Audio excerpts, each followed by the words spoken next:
Hello everyone, and welcome to Mentoring with Geraldine and the bite-sized YouTube channel. I hope you're enjoying my YouTube channel. If you'd like me to talk about anything in particular, then please let me know. And if you've got any comments, pop them in below. I look forward to seeing you soon.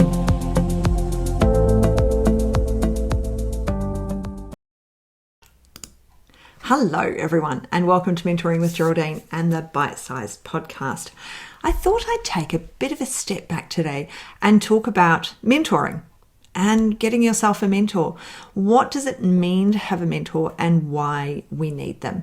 So my very first mentor was one of my lecturers. So I would drive with my brown manila folders and my clients' notes 45, 50 minutes from where I live. I would book an appointment and I would go for the appointment and I would take my client files with me, and then I would go through the client files and ask for his suggestions.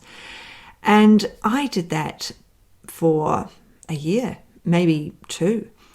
And it worked fantastically. So, I have the next level group and we kind of do the same thing, except it's all online and no one has manila folders these days. Everything's online.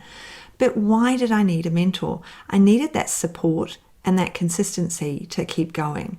Because when we start out, it's a struggle. We've got no P2. We've got no lecturer to ask the question of. We've just been let loose into the world and told to get on with it. We've got everybody helping us with our social media. We've got everybody helping us to get more clients, so they say. Not that that's ever worked for me when I've gone and bought all of those. Whereas in actual fact, I needed someone I could bounce ideas off, someone that I could talk to, someone that was there to help and support me. So we have different types of mentors for different things. So I have a number of different mentors, and I started my journey a long time ago with mentors because, of course, he was my first mentor, my lecturer. And then I read a book by Tara Moher, and she said in the first chapter that women keep studying because they don't think that they're adequate, whereas a man will just start working. And I thought, oh my Lord, how accurate is that? That is so me. I keep learning things. I keep wanting to do courses. I keep, learning something different. I keep getting a new modality instead of thinking, where am I going and what am I doing? Another example that happened at almost exactly the same time, maybe just before I read that book. I went to the chiropractor. I don't go to chiropractors very much. I prefer an osteopath, but I happened to be at a chiropractor on this occasion. And I said, I was thinking about doing a lactation course. And he said, what are you going to do with it?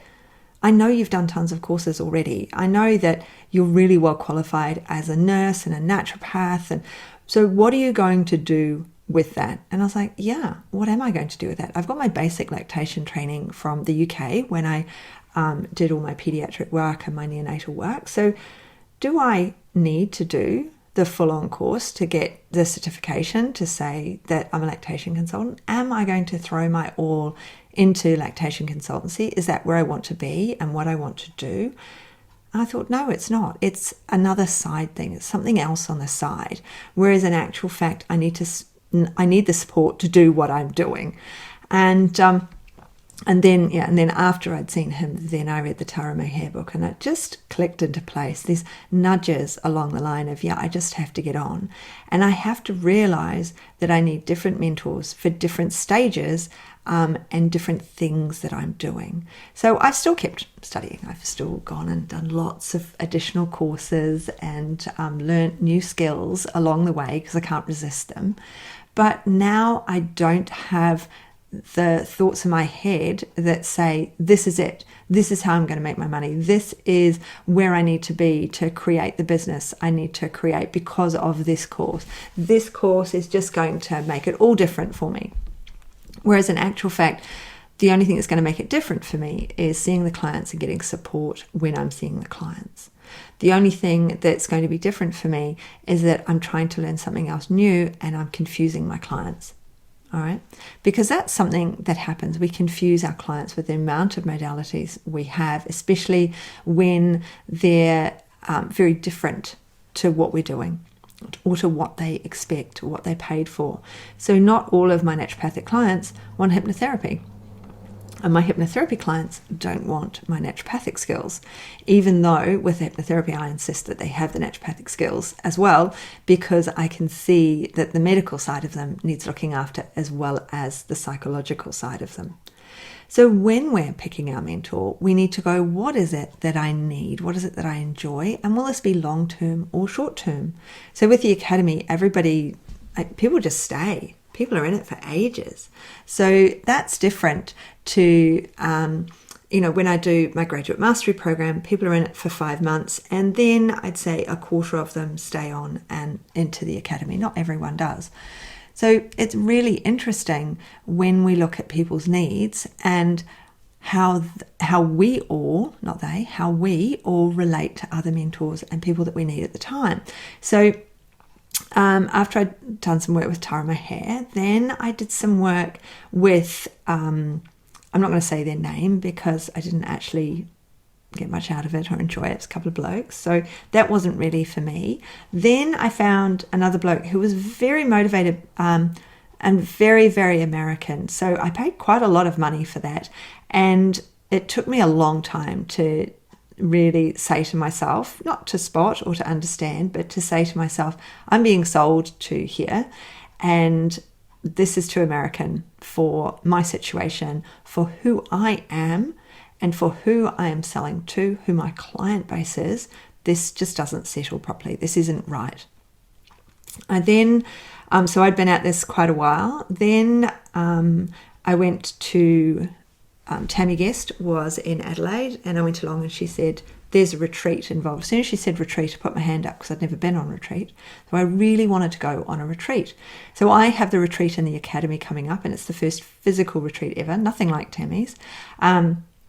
At all.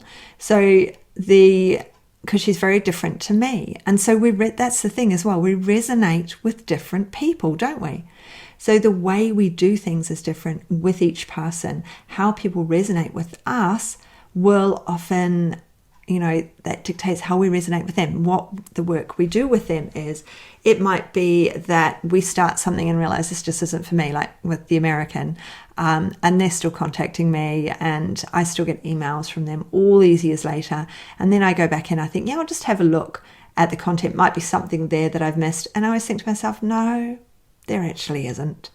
This still isn't right for me. This still isn't who I am, even though he's got a lot of my money. So we always still need mentors. So I still have them. So Teresa Heathwaring, I listen to her podcast and she motivates me. I find that very motivating. She's not as stressful as the Americans because there's a lot of information there about creating my business and building my business. Steph Taylor, she's someone else that I follow now. She's Australian and she's young, and I find her to be very organized, far more organized than me. She started my love of spreadsheets. And as I work with her, that supports me with promoting and doing what I do, launching. So I have to launch all the time the graduate mastery program. People need to know that it's for almost qualified, newly qualified people who are returning to work, part-timers, because it's got a mix of clinical support, clinical study days, as well as the community support. But it's really clinical based, but it's getting people out into business. And so, I have to launch it every 6 months. So that helps. So Steph Taylor helps with those relaunches. I'm working with Nikki Clark at the moment to get my messaging that little bit more streamlined and to support me to keep going, because I need the support as well. I need mentors to support me. Clinically mentoring, I've just bought myself a subscription to MIMS, and I've got some subscriptions to other platforms to make sure that clinically I'm still up to date. And I read research as it comes through, and I get lots in my inbox research-wise as well. So when we think about the people who are supporting us, about our mentors, about people we worked with before who we're not working with now, people that we want to work with again, because you can pop in and out. You can be working with someone and then stop for a bit and then restart. And we learn something new from these people. So it's really good when we have different things. So I also belong to a content academy. And that is all about, that's my reels stuff. So you may have seen, I've done the odd reel here and there. And the Clarity Content Academy, that has got it's ideas. It's do this reel, do it like this, and do these things, and this is how we do it. And so that really helps me because I'm not very good at doing reels. I'm not very good at a lot of the social media things simply because I forget. I enjoy looking at other people's, I enjoy interacting, and that's a huge part of it, isn't it? Is pressing that like, making the comment. There's a couple of naturopaths that I follow and a couple of nutritionists that I follow on Insta who are quite prolific. So I tend to see more of their content in my feed. And so that's when the comment, of course, will come up. I'm on my way, save me a plate. Here I am in Adelaide and chances are they're in Sydney or somewhere. But, it's just I look at the food on there and I just go, yeah. So all of these people motivate us. So, looking at people's content, they're not mentoring me, but at the same time, they're motivating me to produce the content that I produce. And then I need mentors to make sure that I'm producing the right content, or because I produce a lot of content, making sure that that is streamlined and on course for what people need. So, in the academy at the moment, we've got the programs to practice and the immersion day, which I have talked about. And so we're working through that. We're working in a consistent, supportive way that hopefully isn't overwhelming people, and in a way that people can dip in and out of what they need when they need it, so that they've got all of the things there. If they want to create a Facebook group, it's in there. If they want to write a webinar, all the information's in there. All of the things are there. And then it's about making sure that we use that information to our advantage, making sure that we've got the support networks in place. And our mentors also are our friends from college, that we trained with. So I'm still good friends with a couple of people that I went to college with. They're still naturopaths, and I catch up with them. Often I'm catching up with them more on Messenger than I am in face to face, because they live so far away, even though I'm in a relatively small city. It's these people motivate us, and if we haven't got that connection, it's hard to stay motivated and stay in business. We get burnt out very quickly. Empathy burnout can be very quick. And if we haven't got our systems in place, we haven't got our networks in place, we're more likely to burn out and not be able to achieve the things we want to achieve, not be able to support our clients in the way we want to support our clients, because answering those questions. So these mini red flag recordings that I'm creating at the moment to make sure that people have got yet another resource to be able to quickly look something up. What is it I need to know? What is it that I should be looking at? And I only have 10 minutes to look this up, so I will listen to one of Geraldine's red flag recordings. So when we think about mentoring, when we think about who is my mentor, mentors are everywhere, aren't they? We're surrounded by people who mentor us. Paying people is something we need to investigate. We need to decide on. Does this person resonate with me? Is this person going to help me in a way that's constructive and over the longer term? Is this person got a system or a stable of products that is going to help me? Is this person been in business long enough to really help me? And it was a big thing for a while there for the Americans to say, I was down to my last $1 and I was living out of my parents' garage. Well, mate, you totally are not someone I want to mentor me, because I don't want anyone down to their last $1. I've never been down to my last $1. I work. I'll go and get another job to support this job to make it work. Or I go and get another job to support my brain cells to be able to do this job, because it might be that I'm into empathy overload and I actually just need to work in a shop or answer telephones or something for a bit to take a headspace break from what I do. So I look at the story of people. What is their story? Part of this immersion at the moment is getting our backstory right. And my backstory is I've always manifested money because I've always gone, I have a goal, I'm going to get to that goal, I'm going to earn and save the money to get to that goal. I don't have any preconceived about money and being able to do something. I feel that money will always come because I work hard, not because I'm laying on my bed dreaming it in. I know it's going to come because I work hard, and I do work hard. My husband works hard, my children work hard, but we work hard in a way that's positive and constructive and supportive.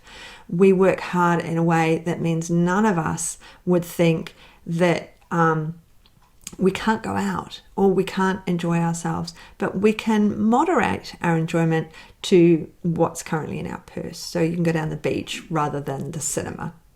One costs, one's free. We can do the things that we want to do because we have the support networks we need out there to support us. We've got that clinical mentor. We've got the social media mentor. Social media mentors, often we can just be following people for free on social media to see what they're doing. But we've got the people we need surrounding us to help us grow, to help us take that next step, to help us to develop to be the clinician that we want to be, the practitioner that we want to be.